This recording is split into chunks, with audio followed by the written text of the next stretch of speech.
بسم اللہ الرحمن الرحیم۔ سورہ احزاب کی جس آیت کی تلاوت کی گئی ہے اس کا پیغام تو وہی ہے جو کل کی آیتوں کا تھا، مگر یہ سورہ احزاب عاشورے کے دن اعمال عاشورہ کی نماز میں بھی تلاوت کیا جاتا ہے۔ باقی اس وقت تفصیل میں جانے کا موقع نہیں۔ وہ لوگ جنہیں ہم زمین پہ حکومت عطا کریں گے، ہم مکننا، جنہیں ہم حکومت عطا کریں گے، وہ نمازوں کا قیام کریں گے، زکوٰۃ ادا کریں گے، نیکیاں پھیلائیں گے، برائیوں کا خاتمہ کریں گے۔ سورہ احزاب، خبردار نہ کسی مومن مرد کو یہ حق ہے نہ کسی مومنہ عورت کو یہ حق ہے کہ جب اللہ اور اللہ کا رسول اس کے معاملات میں کوئی فیصلہ کر دے، اس کے اپنے معاملات کوئی فیصلہ کر دے، تو نہ مومن مرد کو یہ حق ہے نہ مومنہ عورت کو یہ حق ہے کہ وہ اپنا کوئی اختیار استعمال کرے۔ ان یکونا لہم الخیرہ، اختیار۔ تیرے رب کی قسم یہ لوگ مومن ہو ہی نہیں سکتے جب تک کہ تیرے احکامات پر سر تسلیم خم کرنا اور اطاعت کرنا نہ سیکھے۔ قرآن کریم کا یہ پیغام مختلف انداز سے بار بار تکرار کے ساتھ آیا، تو سورہ نساء کی آیت کا پیغام سورہ احزاب میں اور واضح ہو گیا کہ جو تمہارے اپنے معاملات ہیں، گرچہ ہر معاملہ اللہ کا ہے لیکن ظاہری اعتبار سے ایک تو فرض کیجئے دین کا کوئی حکم ہو، شریعت کا کوئی مسئلہ ہو اور اس میں ہمیں وہ ماننا، اور ایک ہے کہ نہیں ہمارا کوئی ذاتی معاملہ ہے، ہمارے اپنے پرسنل میٹرز۔ قرآن کریم نے نہ صرف یہ کہ واضح کیا بلکہ اتنی تاکید کے ساتھ کہ جو نماز اور روزے اور حج اور دیگر عبادتوں کے لیے بھی انداز نہیں، باقی جتنی عبادتیں ہیں اس میں ایک لفظ آ جاتا ہے صاحبان ایمان۔ مرد اور عورت کو الگ الگ کر کے بیان نہیں کیا گیا، لیکن یہاں مسئلہ اتنا اہم تھا کہ وما کانا لمؤمن، مومن مرد الگ، مومنہ عورتیں الگ، دونوں کے لیے یہ ایک حکم ہے۔ اب مزید اس کی تفصیل و وضاحت آتی رہے گی، لیکن ایک جملہ جو کل کی مجلس میں کے شروع میں عرض کیا گیا تھا اس کی جانب ایک اشارہ، ایک ایسے واقعے کے ذریعے سے جو بہت مشہور، اور وہ یہ ہے کہ حکومت معصوم یا حکومت امام، جس کے لیے ہم اور آپ تڑپ رہے ہیں۔ اللہم انا نرغب الیک فی دولت کریمت تعز بہا الاسلام۔ پورے ماہ رمضان تڑپ کے جو دعا آپ مانگتے ہیں، ہر ایک کو معلوم ہے کہ دعا سال میں جب کبھی مانگی جائے، جہاں کہیں مانگی جائے، قبول ہے، اس لیے کہ دعا مانگی تو ایک ہی ذات سے جاتی ہے، وہ پورے 12 مہینوں کے لیے اپنی جگہ ہے اور وہ کائنات کی ہر جگہ موجود ہے، لیکن پھر بھی کربلا کی دعا کی طاقت کچھ اور ہے، رمضان کی دعاؤں کی طاقت کچھ اور۔ اس ماہ مبارک رمضان میں بھی افطار کے بعد جو خاص لفظ آیا ہے کہ افطار کے بعد تو اجرت لینے کا وقت ہے، محنت کا انعام لینے کا وقت ہے، اور آپ پورا مہینہ تڑپ کے کہتے کہ اللہم انا نرغب الیک فی دولت کریمہ۔ وہ لفظ بھی اپنی جگہ آپ آگے استعمال کرتے ہیں کہ اللہم انا نشکو الیک فقد نبینا وغیبت ولینا، کہ خدا بندہ ایک شکایت تو ہماری یہ ہے کہ ہمارا آقا، ہمارا مولا، ہمارا سردار، ہمارا امام ہماری آنکھوں سے پوشیدہ، اس کی زیارت ہمیں ملتی، لیکن جب زمانے کے امام کی بات آ رہی ہے تو خالی زیارت کی بات نہیں آ رہی ہے، دولت کریمہ ان کی حکومت کی بات آ رہی ہے۔ تو اب جس کے لیے ہم تڑپ رہے ہیں تو قرآن کریم اور احادیث یہ بتا رہے ہیں کہ اس میں تاخیر کیوں ہو رہی، وہ کیا اصول ہیں کہ جن کے بعد، یا وہ کیا کنڈیشنز ہیں جن کے پورا ہونے کے بعد پھر اللہ اپنا یہ وعدہ پورا کرتا۔ کون سا وعدہ؟ جو سورہ قصص کی اس آیت میں آیا، وَنُرِيدُ أَن نَّمُنَّ عَلَى الَّذِينَ اسْتُضْعِفُوا فِي الْأَرْضِ۔ ہمارا وعدہ ہے کہ جن لوگوں کو زمین پہ کمزور بنایا گیا ہم ان کو حکومت عطا کریں گے۔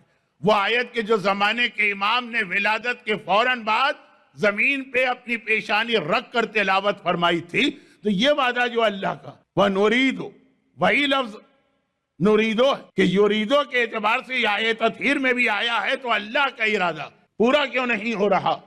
اس کی شرائط میں سے ایک شرط جو اہم ترین شرط ہے جو کل بیان کی گئی تھی کہ ٹوٹل اوبیڈینس الاسلام ہوا تسلیم، آنکھیں بند کر کے سر جھکا دینا اور عمل کرنا۔ اور میں نے کہا کہ میں اس کے لیے ہلکا سا اشارہ کر رہا ہوں کیونکہ آج کی مجلس دعائے توسل کی برکتوں کی وجہ سے ذرا سا وقت میرے پاس کم رہ گیا ہے، تو صرف ایک اشارہ اور واقعہ بہت مشہور، یہی جملہ تو اس امام معصوم نے ارشاد فرمایا تھا کہ جس کا اپنا لقب بھی صادق ہے، ہر معصوم صادق ہے لیکن ان کا تو لقب بھی صادق ہے۔ یہ جملہ انہوں نے تو ارشاد فرمایا تھا۔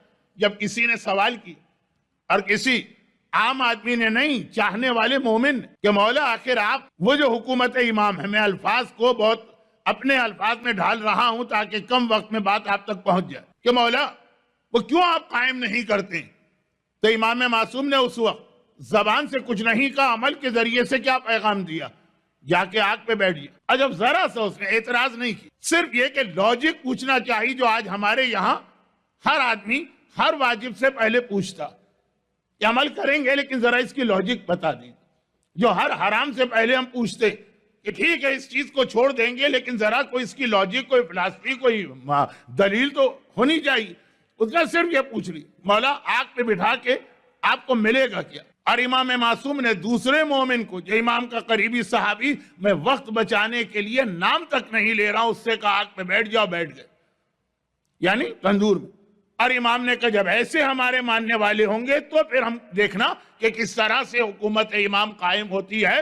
تو پیغام وہاں پہ وہی ملا، کوئی ہیزیٹیشن نہیں، کوئی کوسچننگ نہیں۔ دیکھیں میں جس دنیا میں بیٹھ کر اور جس زمانے میں بیٹھ کے یہ بات کر رہا ہوں، 21ویں صدی ہے، مغربی دنیا کا بھی سب سے ترقی یافتہ ملک، وہاں یہ بات کہنا اپنا مذاق اڑوانا نہیں، لیکن میں چاہتا ہوں کہ لوگ میرا مذاق اڑائیں تاکہ اسی مذاق کے بہانے جو پیغام میں دینا چاہتا ہوں وہ پہنچے کہ آنکھیں بند کر کے ماننا ہے حکم خدا اور حکم رسول کو، ہر ایک کے حکم کو نہیں۔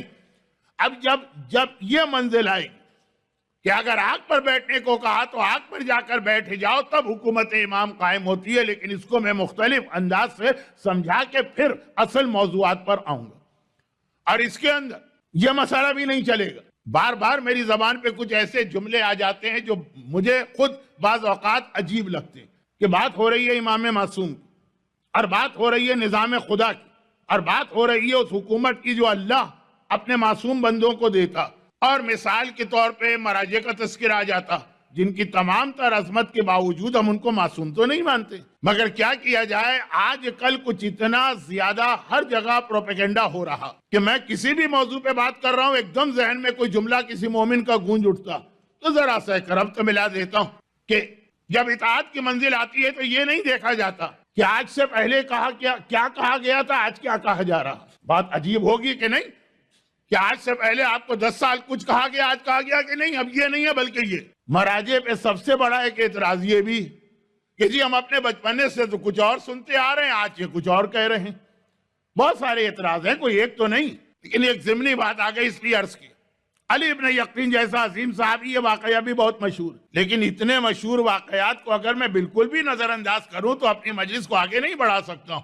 چھوٹا سا واقعہ، اس لیے تکرار اور بار بار کی تکرار کے باوجود ایک بار اور سن لیجیے۔ علی ابن یقطین، بحث ہو گئی، وہ معمولی آدمی تو ہے نہیں علی ابن یقطین، ایک ایسی شخصیت ہے جن کی خاطر شریعت کا ایک حکم بدلا گیا۔ اچھا اب اس کو ہم بدلا تو نہیں کہہ سکتے ہیں، جیسے اگر آپ بیمار ہوں اور آپ سے کہا جائے کہ تیمم کرو تو یہ نہیں کہا جائے گا کہ حکم بدل دیا گیا۔ صحت مند آدمی کے لیے حکم وہ تھا، بیمار آدمی کے لیے حکم یہ ہے، حکم نہیں بدلا گیا، ہماری حالت بدل گئی ہے۔ لیکن اب اتنی ساری تفصیلات میں جانے کی ضرورت نہیں، پھر بھی میں اشارہ اس لیے کر دیتا ہوں کہ اعتراض کرنے والوں کو موقع نہ ملے۔ تو ظاہری اعتبار سے یہ کہیے کہ حکم شریعت بدل دیا گیا، بلکہ جب حضرت امام خمینی نے شہید مرتضی مطہری کو وہ اجازت دی تو اشارتاً اپنے اس اجازت نامے میں علی ابن یقطین کے اس واقعے کا بھی تذکرہ کیا تھا، اور وہ اجازت یہ تھی کہ ظالم کی نوکری کرنا یا ملازمت کرنا یا اس کے دربار سے منسلک ہونا حرام، البتہ ایسا شخص جو وہاں جا کر دین اور صاحبان ایمان کے لیے مفید ثابت ہو۔ 3-4 شرطیں ہیں، میں بہت جلدی بات کرنا چاہ رہا ہوں، اس کو اجازت، بلکہ اس کے لیے واجب بھی ہو جاتا۔ شاہ ایران جیسا ظالم جب شہید مرتضی مطہری کو تہران یونیورسٹی کی پروفیسر شپ کی آفر کی گئی تو امام خمینی جیسا عظیم مجاہد و انقلابی ظالم کی نوکری حرام ہے، لیکن کہا میں تمہیں اجازت دیتا ہوں، کیونکہ مجھے معلوم ہے کہ تہران یونیورسٹی میں جا کے ان نوجوانوں پر جو تم محنت کرو گے اور ان کو اسلام کا صحیح سپاہی بناؤ گے، ابھی اور اشارہ اس طرف، اصل تو وہ واقعات علی ابن یقطین، ہارون رشید جیسے ظالم کے وزیر۔ ہارون رشید کا ظلم صرف اتنا ہی نہیں، اگرچہ سب سے بڑا ظلم تو یہی 14 سال میرا 7واں امام جس قید میں رہا وہ سارا کا سارا زمانہ ہارون رشید کا. اور آج بھی مشہد مقدس کے قریب جو اس کنویں کی آپ زیارت کرتے ہیں جس میں 60 سادات کو ایک رات میں ہارون کے حکم سے حمید ابن قحطبہ نے شہید کر کے اسی کنویں میں ان کے لاشیں پھینک کے کنویں کو بند کر دیا. یہ تو تھوڑی سی مثالیں، واقعات تو بہت زیادہ ہیں. تو علی ابن یقطین اجازت چاہتے ہیں کہ مولا ظالم نے مجھے یہ آفر کیا. امام نے کہا میں صرف تمہیں اجازت دیتا ہوں. وہ امام جس نے صفوان کو اپنی ٹرانسپورٹ کمپنی بند کرنے پہ مجبور کر دیا. سارے مشہور واقعات ہیں. مجھے یہ واقعات بیان کرتے ہوئے خود بھی اس وقت شرمندگی اور خجالت محسوس ہو رہی. صفوان جو زمانے کی سب سے بڑی ٹرانسپورٹ کمپنی چلاتے، ٹرانسپورٹ مطلب اونٹ کرائے پہ دیتے. ہارون حج کے لیے ان کے اونٹ لیتا یا اور کسی کام کے لیے وہ اونٹ ہارون کو دیتے بھی نہیں. امام نے کہا یہ بھی غلط. کہ مولا میں حج کے لیے اس کو اونٹ دے رہا ہوں. کہا لیکن اتنی تمنا تو ہے نا کہ وہ زندہ واپس آ کے تمہارے جانور تمہیں واپس کر دے. ظالم کی زندگی کی اتنی دیر بھی کسی نے اگر دعا بھی نہیں کی، خالی خواہش اس کے دل میں پیدا ہوئی تو یہ بھی ظلم میں شرکت قرار پائے گی. وہ امام جو اتنا برداشت کرنے کو تیار نہیں کہ تم وزیر بن سکتے ہو. علی ابن یقطین صاحبان ایمان کی مدد کرو. یہاں بزرگ زیادہ ہیں. اب تو خیر سب سے زیادہ بزرگ میں ہی ہو گیا ہوں مجمع میں، لیکن پھر بھی میرے جیسی عمر کے بہت سارے لوگ. کراچی کے ایک بہت مشہور کمشنر تھے اے ٹی نقوی، سر رضا علی رامپور والے کے داماد. لکھنؤ کے تبرہ ایجوٹیشن میں بھی لکھنؤ میں ڈسٹرکٹ مجسٹریٹ تھے. ان کے بہت واقعات. اور جب انہوں نے ملازمت اختیار کی تھی تو یہی واقعہ اپنے ذہن میں رکھ کر اللہ سے ایک وعدہ کیا تھا نا کہ خدا بندہ تیرے نمائندے نے علی ابن یقطین کو اس شرط پر ظالم کی نوکری کی اجازت دی، میں بھی اس شرط پہ پورا اتروں گا اور یہ میرا تجھ سے وعدہ ہے کہ مومن کی مدد کروں گا. اور پھر اس کے بعد وہ جاب کیا اور پھر جو خدمت کی وہ اپنی جگہ. یہ واقعات کسی اور طرف مجھ کو لے جا رہے ہیں. نہیں، آج کے مغربی دنیا کا سب سے بڑا مسئلہ یہ ہے کہ مومن کی مدد کرنے کو تیار نہیں. جب اولاد والدین تک کو قابل توجہ نہیں سمجھتی سوائے ان والدین کے جن کو حکومت کی جانب سے کچھ مالی مدد ملتی ہے تو اولاد کی بھی مدد ہو جاتی. باقی والدین تک کو اہمیت دینے کو تیار نہیں ہے، وہاں مومن کی مدد. پہلا سوال یہ ہوتا ہے کہ اس کے بدلے میں ہم کو ملے گا کیا. There is no free lunch کا جو کانسیپٹ ہے وہ صاحبان ایمان کے بہت ساری اہم عبادتوں کو ختم کر رہا. کوئی فری لنچ نہیں ہوتا نا یہاں پہ، تو کسی کی مدد کریں تو آخر کیوں کریں. تو اس میں یہ باتیں آگے چل کر آئیں گی. ابھی تو خالی اشارے ہو رہے ہیں لیکن یہ اشارے اتنے پھیل رہے ہیں کہ اصل موضوع رکا جا رہا. تو علی ابن یقطین مولا یہ مجھے پیشکش ہوئی، نہ میں اس کو نہ کرنا چاہتا ہوں نہ ہاں کرنا چاہتا ہوں. یہ بھی بہت اہم جملہ ہے. اچھا یہ ایک آدمی نہیں، یقطین خاندان معصومین کا انتہائی وفادار خاندان رہا. اور اس کے اندر باپ اور بیٹا اور پھر یعنی کئی بیٹے یعنی بھائی اور ان کے اولاد، وہ پورا ایک سلسلہ ہے. لیکن مجالس میں ائمہ طاہرین کے واقعات بیان کرنے کا وقت نہیں مل پاتا ہے، اس اعتبار سے ان کو ہم لوگ چھوڑ دیتے ہیں. لیکن آل یقطین یہ ایک اصطلاح ہمارے یہاں موجود ہے اس پورے خاندان کے بارے میں. مولا مجھے ایک آفر ہوئی، یہ اس لیے میں جملے پہ رک کے زور دے رہا ہوں کہ آج پوری شیعہ دنیا کا پرابلم ہے لیکن ویسٹ میں زیادہ پرابلم. دو مسئلے کسی کو آ گئے اور وہ سمجھنے لگا کہ جیسے امام معصوم کے بعد اگر دنیا میں کسی کا علم ہے تو میرا ہی علم. دو کتابیں کسی نے پڑھ لی اور وہ سمجھ رہا کہ بس اب قرآن کے بعد جو ہے وہ میری ہی بات حجت ہے. اپنی نظریات اور اپنے ذاتی بلکہ شریعت کے بھی مسئلے لیکن آدھے مسئلے. چنانچہ علی ابن یقطین کو آفر ہوئی. وہ اتنا جانتے ہیں امام معصوم کے حالات کو کہ ظالم کی نوکری کو ایک لمحے کے لیے امام برداشت نہیں کرتے. نوکری چھوڑو، ظالم کو اپنا اونٹ کرائے پہ دو، امام اس کو برداشت نہیں کرتے. اور بھی بہت سارے واقعات ہیں. شہید دست غیب شیرازی کی ایک کتاب ہے گناہان کبیرہ، حیدرآباد دکن سے اردو ترجمہ ہوا ہے میجر سن. اس میں جا کے دیکھ لیجیے چیپٹر 13 یا 14 ہے ظالم کی مدد. تو اس کے اندر نوکری کے علاوہ اس میں اس سے ڈیلنگ کے علاوہ اور بہت سارے واقعات ہیں، خاص طور پہ 7ویں امام کے. تو پتہ ہے کہ امام اتنے سخت مخالف ہیں، جیسے یہ آفر آئی تھی منع کر دیتے. مجھے معلوم ہے کہ امام معصوم اس عمل کو ایک لمحے کے لیے پسند نہیں کریں گے، لیکن نہیں، کہا کہ یہ شریعت کا مسئلہ ہے، ایک آفر آئی ہے، مجھے اتنا معلوم تو ہے، لیکن اس کی ڈیٹیل بھی امام سے پوچھو کہ اس پر اسی طرح عمل کرنا ہے کہ عمل نہیں کرنا۔ ہمارے بعض نوجوانوں نے آدھی آدھی تقاریر سنی ہے بعض مراجع کی، آدھے آدھے مسئلے سنے ہیں، کن حالات کے تحت ہیں، کس علاقے کے تحت ہیں، کس ماحول کے تحت ہیں، وہ تفصیلات بھی پوچھنا پڑتی ہیں۔ اس کو یہیں روک کر کہا مولا بتائیے میں کیا کروں؟ امام نے وہی جواب دیا جو ابھی آپ نے تھوڑی دیر پہلے سنا، مومن کی مدد کرو گے تو اجازت۔ خیر یہ تو میں نے ان کا ذرا تعارف کرایا، جو اب مجھے محسوس ہو رہا کہ میں نے آپ کا وقت ایک طرح سے ایسے تعارف میں لے لیا جو آپ میں سے ہر ایک کو معلوم۔ یہ علی ابن یقطین بحث ہو گئی کسی مومن سے، وزیر ہیں، بلکہ شاید وزیر اعظم بھی بن گئے تھے ایک وقت میں، مگر نماز اور روزے کے مسائل پہ بھی ڈسکشن ہوتا۔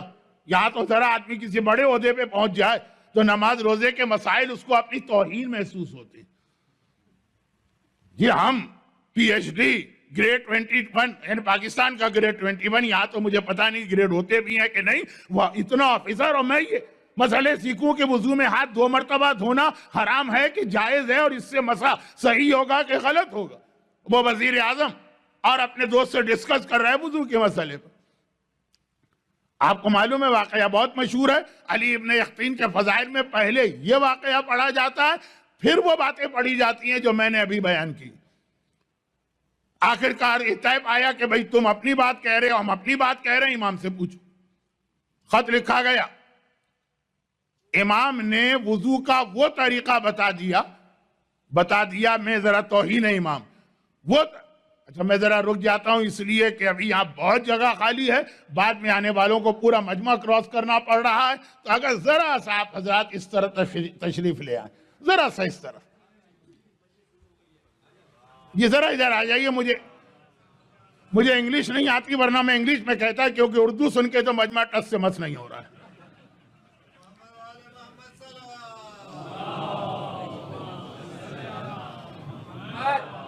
جو جملہ میں نہیں کہنا چاہ رہا تھا، وقت کی کمی کی وجہ سے کہنا پڑ رہا ہے کہ بحث اس بات پہ ہو رہی ہے مثلا کہ وضو میں ہاتھ کوہنی سے انگلیوں کی طرف دھویا جائے گا یا انگلیوں سے کوہنی کی طرف۔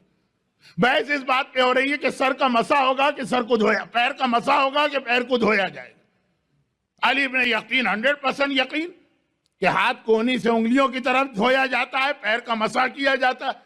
دوست کا کہنا ہے کہ نہیں، ہم نے تو سینکڑوں کو نہیں، ہزاروں کو نہیں، لاکھوں مسلمانوں کو اس طرح سے وضو کرتے دیکھا۔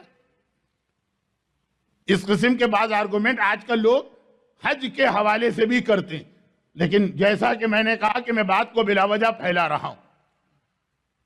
اب علی ابن یقین کو 100%، جیسے آپ کو 100% شیور کہ بھئی وضو میں تو ہاتھ کونی سے انگلیوں کی طرف دھویا جائے گا۔ اگر کسی سے بحث بھی ہو جائے اور آخر میں یہ طے پایا جائے کہ چلو مرجع سے پوچھو، تب بھی آپ اگر پوچھنے بھی جائیں گے تو اس یقین کے ساتھ جائیں گے کہ جواب کیا ملے گا۔